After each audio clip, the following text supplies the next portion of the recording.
Hey there, welcome to the Jeff and Heidi Show, where you're going to have the opportunity to listen to and learn from everyday entrepreneurs. All right, welcome to the Jeff and Heidi Show. Glad to be here today. I'm with my co-host Heidi Anderson from ECI Secure Pay, and we're glad to be here with Chris Pierce today. If you listen to my other podcasts, Daily Success Strategies, you would have heard Chris on some of those episodes. And so I'm excited to dig in with him today and hear some of his stories. He's an expert in mental toughness. He helps salespeople increase their results, and he's spent the last decade coaching mental toughness to professional surfers and soldiers. He's got a master's in sports psychology from the California State University in Fullerton. And I've had the opportunity to talk to him and talk about these subjects, so I know he's got some great stuff to share. So thanks, Chris, for being with us today. We're glad to have you. Yeah, thanks for having me. I'm excited to be here. Anything else you want to add to that bio to tell us more? I think you pretty much hit it. But yeah, I guess my passion is helping people to perform. So my experience has been, a lot with surfers, a lot with soldiers. It was fun helping guys, prep their minds to make it through Ranger School.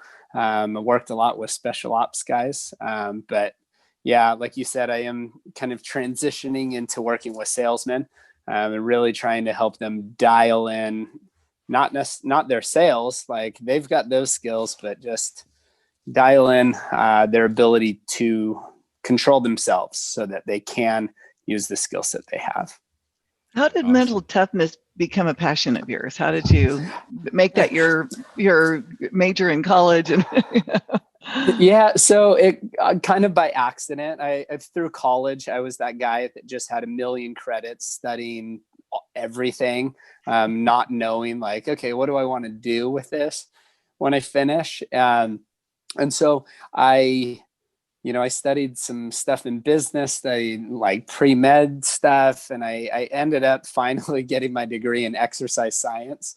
And it was kind of because that's the major that you have the most credits going towards. So you just get this over with. Yeah, like they're gonna, if you don't hurry and just finish, then you're gonna get a degree in whatever, like general education. And so it was funny. So I studied exercise science and had a minor in psychology. And again, just kind of by accident. And so I went to Cal State Fullerton, and my degree there was in kinesiology, which is kind of the same as exercise science. But when I got there, they had all these different fields or kind of directions that you could go. And I don't know what I want to do when I grow up. And so again, just like I can relate, taking all these different classes. And so my first semester, I'm taking like biomechanics and statistics, because you have to take that one. But then I took a class that just kind of worked with my schedule, and the title was Philosophy of Movement. And I had no idea, like, what's that even about? And that was my first introduction into sports psychology. And so the professor was a guy named Ken Ravizza, who is kind of like one of the godfathers of applied sports psychology. So not necessarily researching and learning about sports psychology, but how do we make a difference in people's lives? And so he had, like 40 years experience. And the philosophy of movement class was really just how, regardless of culture or anywhere in the world, movement is like a huge part of culture anywhere. So some places it's dance, other places it's sports. And it was a really intriguing class, and it was not a ton about sports psychology, but really got me interested in people have a passion for movement in all kinds of different ways. And if you can help people to perform what they are really trying, like what they're passionate about, that just sounded amazing to me.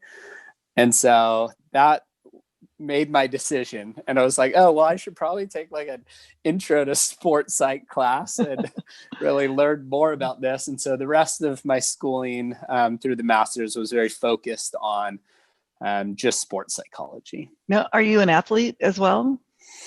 It depends on your definition of who you ask. I mean, I can say I've always been like very, I don't know if athletic is the word, but very physical. Maybe it's like the ADHD that comes out of me, always doing stuff. But growing up, I played soccer when I was little and then transitioned to baseball. So I played baseball for a long time. And then in high school, I played water polo and swam.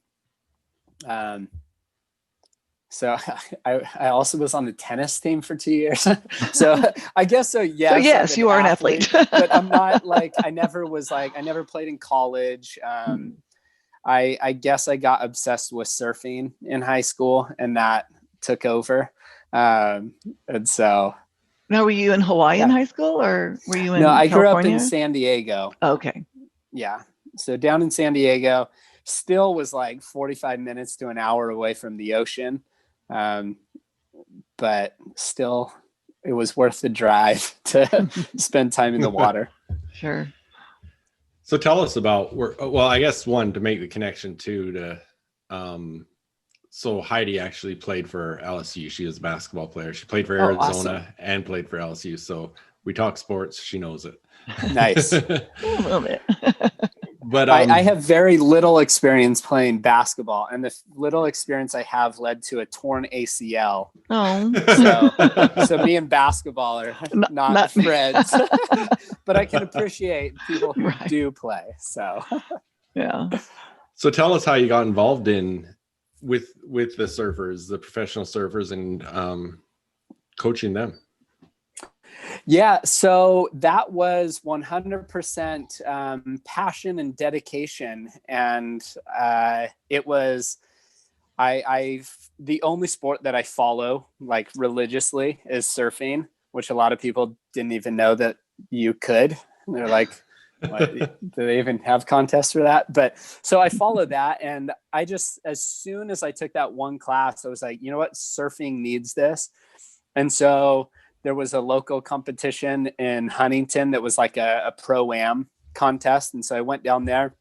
I was just talking to everybody that I could, and met a guy named Brad Ettinger. He was sponsored by Hurley at the time. And we just kind of hit it off. And he was like, I've got a trainer. His name's Kevin. And like, you got to talk to him because like this needs to be part of his program. And so like that day or the next day, Kevin called me and was like, hey, I train surfers, but he's a physical therapist and does a lot of strength and conditioning. And so he was like, you want to train their minds? I'm like, yeah, let's do it. And so it was really cool because I was learning the stuff as I was teaching it. And so I kind of created this, so thankful for Kevin for allowing me the opportunity. But so I would go to class, learn the material, go straight to the surfers and teach them. So it was a really great learning experience for me for doing that. And you had to have a little fun while you're working too, probably. Yeah, it was awesome. And he had me doing some of the physical trainings too, because I had the exercise science background. So I was kind of doing both, but it just was awesome. And I spent the next 3 years, working with surfers at least twice a week, if not more, and then going to the competitions and got to work with some of the best surfers in Southern California. And his organization was amazing. So he had people coming from all over the world that would, various times of the year come and work with them. And so I got a lot of just awesome opportunity. That I'm still in contact with a lot of those people that I was able to work with back in the day. Is that what took you to Hawaii, or how did you end up in Hawaii? So I went to BYU Hawaii originally, and so then left Hawaii for grad school, And then as soon as we stayed for a little bit after, continued to work with surfers. And then my wife got into BYU Hawaii, and we're like, okay, we're going back. So I worked with a handful of surfers back in Hawaii. But then I guess that moving to Hawaii kind of led to working with the military. So how did that happen? Yeah, it was kind of, I found another guy doing sports psych just to connect, and he was working at Schofield. And so we had lunch one day and he told me what he was doing. And so I, sought out that opportunity. And at first I thought it was not what I wanted because the only openings were not in Hawaii.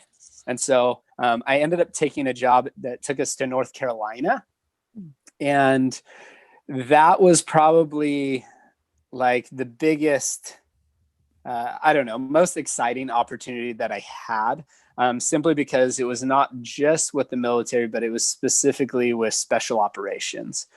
And so, and I think that I got that job simply because a lot of people I think that apply don't have a ton of experience, and they're like, okay, you're not afraid to talk to people.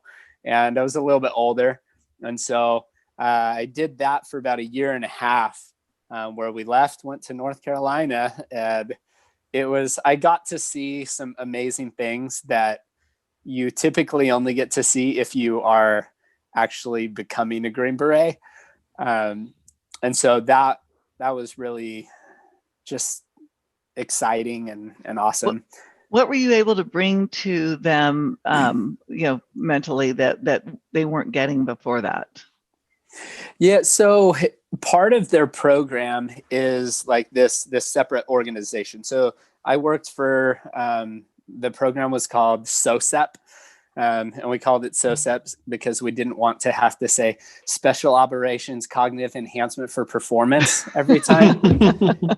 And so basically we worked with the various groups. So in special operations, there's civil affairs, which basically goes out and they provide, they will dig wells, and they'll do a lot of kind of the humanitarian stuff.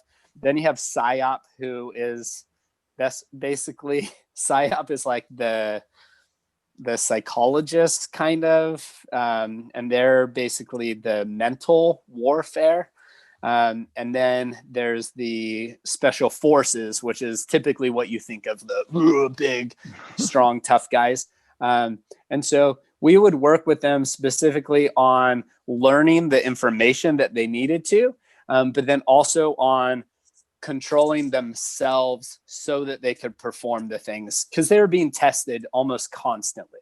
So pretty much every day they had various tests. Now, if you're PSYOP, then it's probably on a computer, or it's these various tests that are kind of like, it's psychological operations. So it's manipulating people and getting people to do what you want them to do, which was very different from, you have the special forces guys who have to, go and run 20 miles, with 100 pounds on your back. And so it was I show you those three different groups simply because it was very different.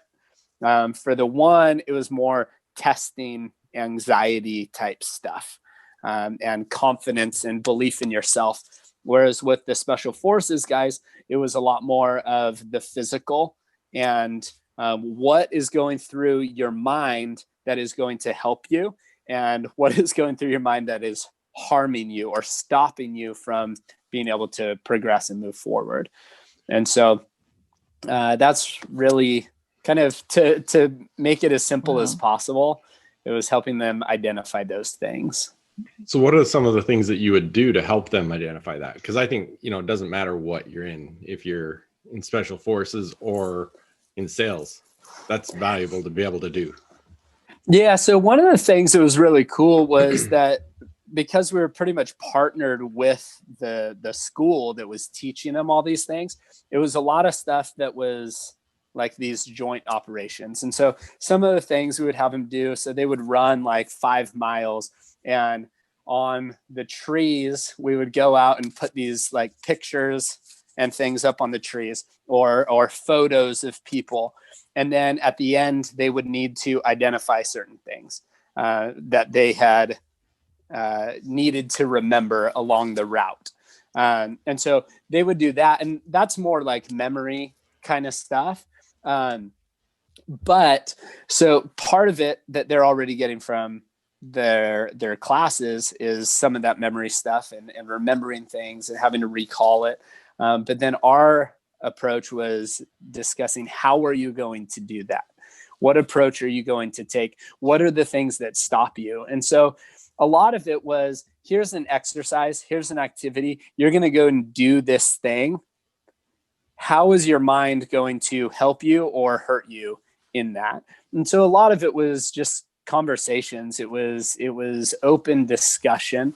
But then another thing that we did a lot of was regulating your body. So, understanding why you breathe. There's a ton out there on breathing and how breathing can help to eliminate anxiety, stress, can also help you with recall. But not a lot of people talk about why that works and actual like physiology behind it. And so we would do a lot of that as well. Very cool. So one of the stories you shared with me before is we talked about overcoming limiting beliefs. If you remember the soldier you're working with when he was getting tested, do you want to share that story? Because I found it very intriguing. Yeah. So it was a young soldier who had basically was being tested like with the rest of the group on marksmanship. So they had the M4, they have all these pop-up targets that they've got to fire at, and there's 40 total. And so 40 out of 40 is a perfect score. And I think they've got to get like 24 or something to pass, which is 24 out of 40 is not that high. I could be remembering wrong, but whatever they needed to pass was not that high. I believe 36 is like expert score. And so this guy is going out there and he's hitting like 18, 19. And so he's just not doing very well. And he had been taught, like, so they had spent the week practicing and going over all the fundamentals and hands-on. And so he knew how to shoot. And so they would, send him to us, and we basically we worked with him like 3 different times, giving him all the different techniques of, okay, so the breathing techniques and, regulating what's in your mind. And yet he's still, 21, like it's just not doing very well. And I think he ended up even getting worse at one point. And so I pulled him aside and was just like, look, okay, I want you to just tell me about each of the targets. And I know you're not going to remember all of them, but I just want you to be like hyper curious about each of them, because the targets all have kind of unique identifying features. So some of them have like tape across them where they've broken, and other ones have, just like certain parts that have been shot at a lot. And so I just told him, just go out and do that. Like, who cares about the score? Like, you kind of suck already. Like, if you do worse, like, you're already doing horrible. So let's just tell me all about the targets. And so he goes out, fires at him, he's like telling me about the targets, like, oh yeah, the one that's really far, like, that one's kind of a different color. And this one has like 2 pieces of duct tape holding the thing together. And he's just telling me about it. And he gets his score and he shot all of them, 40 out of 40. And he was like in disbelief along with everybody else. But it was just funny because it taught me the lesson of sometimes when you're having so much anxiety, you have to just let go of what's causing that anxiety. and just pay attention to like what's going on. So he let go of the fundamentals and just allowed training to take place. He let go of the score, and not that he didn't care, but he wasn't trying to get the score anymore. And like you gave him something else to focus on, right? And yeah. Yeah, and it Cool. just allowed him to relax enough to do what he needed to do. And it taught me a huge lesson, because I think that, yes, that was specific for shooting, but I always ask the question of like, what are we holding on to? Whether it's life or whether it's sports or sales, because a lot of times, specifically with sales, guys are focused on like, oh, okay, I got to remember to do this technique, or I got to do this specific thing. And then they forget to listen to the person who's talking to them. Or Right. It's a baseball player trying to remember to keep their elbow up at bat, and they don't watch the ball. And so it's just interesting how there are some very simple but very specific things that can extremely enhance your ability to perform. I like how these can be so applicable in so many different areas, but realistically, I don't know how many Green Berets we have listening to this that are looking for a coach. Tell us about your transition, that you started working with salespeople, and kind of what you're doing there now too, because I do know we have salespeople that listen to this, and I want them to understand the benefits they could get from you. Yeah, it really just kind of happened on accident, I guess. I had a friend that was visiting out in Hawaii, who's the president of sales of a door-to-door sales company. And we were just talking, kind of catching up. And he was like, you need to do this for salesmen. Like, they all need this. And so he got me a salesman. He was like, okay, let's start with one. And so that was just this last summer. And so he went out and knocked and doubled his sales. And we didn't really even discuss any sales techniques, because I'm not a salesman. We just addressed, like I already said before, like, what is helping you up here and what is getting in the way, and then making strategic and specific plans for him. And I think the biggest thing is, it's not about me. Like, a lot of people ask like, oh, so do you have a program? Do you have a course or something like that? And the answer is no, I don't have a course, because it's not about me. It's about the salesman. It's about the person. So the salesman this summer, we didn't discuss any part of me or what I have to offer. We just discovered what works for him. And then he would go out and try it. And if it worked, then he'd keep doing it more and more and get better and better at it. If it didn't work, then okay, let's shift other things and try something else. And so from there, I just started to get clients through word of mouth, because I don't know, when you hear like, oh, I doubled my sales and the only thing different I did was like get this guy to coach me, I guess people start to get interested. And so it allowed me, I guess, more freedom so that we could travel. And so I decided I'm going to do this full time. And so that's so sounds like your work is very customized. Like you said, you don't have like a one size fits all for other people. So I guess if you're working with somebody, how long do you usually work with them? Is it a week, or is it a month, or is it a year? Is it? Yeah, so I suppose it depends on what that person wants. If somebody is looking to get like results really quick, then I can work with somebody, like, okay, let's do every day for a week. Most people that I work with, though, I do like a 6-month minimum, and I'll work with them either once a week or once a month. There's a few that are every 2 weeks, but it really, I'm not going to tell them how much. They tell me, what it is that they want to achieve. and how often we need to work together. So I don't know what happened. She disappeared. You're on mute, Heidi. Weird. There you go. You're good. But yeah, I don't. It went to like it was just spinning, and and I was like, I don't know what's going on here. I don't know if you can hear me saying that, but I'm like, oh no. So yeah, so I could still hear you talking, weirdly enough, through that whole thing. But go ahead.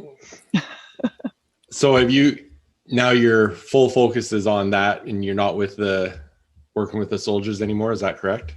Correct. Yeah. So I'm focusing full time on coaching and helping people who are doing sales. And is most of your training like this, like on a Zoom call, so that you could be anywhere in the world and coach anybody anywhere in the world, right? Yeah, I mean, I love people and I like human interaction, and so I would love to do more of in-person stuff, but technology does allow me the opportunity to work virtually. So most of the stuff is either just over the phone or over Zoom. Because you can serve a lot more people this way than if you're seeing them face to face, because unless they're all coming to you, you'd be traveling around a lot. Yeah. Well, very cool. Well, share with us, Chris, how do people, if we've got a salesman listening to this and they're thinking, I need to talk to this guy, where do they find you? How do they get in touch with you? All that sort of fun stuff. Yeah, I mean, you can text me or call me. My number is 808-347-1248. I'm on Instagram. If my personal is just Chris_Pierce, but sales resilience is, I mean, if you go to Chris Pierce one, you'll see a bunch of family photos and things. But if you go to sales resilience, it's a newer account. But you'll get more of the message that you're looking for as far as mental toughness goes. And shoot me a DM or a text, and that's the best way to get a hold of me. I am going to start offering, because right now I'm pretty much just doing like one-on-one coaching, but I'm gonna be starting a weekly program that you can pay like a monthly subscription for as well. So if people want something that maybe the time doesn't work out specifically, and then they can just go watch it on their own time, I'll be offering that as well. So hopefully is it something where they can week. ask questions or something, or are they just listening to a lesson or something? So at my core, I believe that connection is some of the highest value, and I don't want any of my coaching to be watered down. I also believe that what I'm going to give to them is going to be based on them, not me. And so any of the group stuff will be interactive. It'll be group dynamic. I mean, I think some people like to talk more than others, and some people will probably hop on and just kind of sit there in the background, maybe not even turn on their camera, whereas others probably have specific questions. So the whole thing is going to be based on connection, though, and their own personal experiences that they're working with, rather than me just talking. Okay. Very cool. So, yeah, I'll make sure to put all your links and stuff in the show notes too, so people can get that and get in touch with you. Thank you. Appreciate it. But yeah, thank you for spending some time with us again, and really appreciate it. And always love talking with you. Oh, thank you. I enjoyed as well. And it was Chris. A pleasure to meet you, Heidi. Yes. Nice to meet you, Chris. Thank you. All right. Thanks. Goodbye. All right. Take care.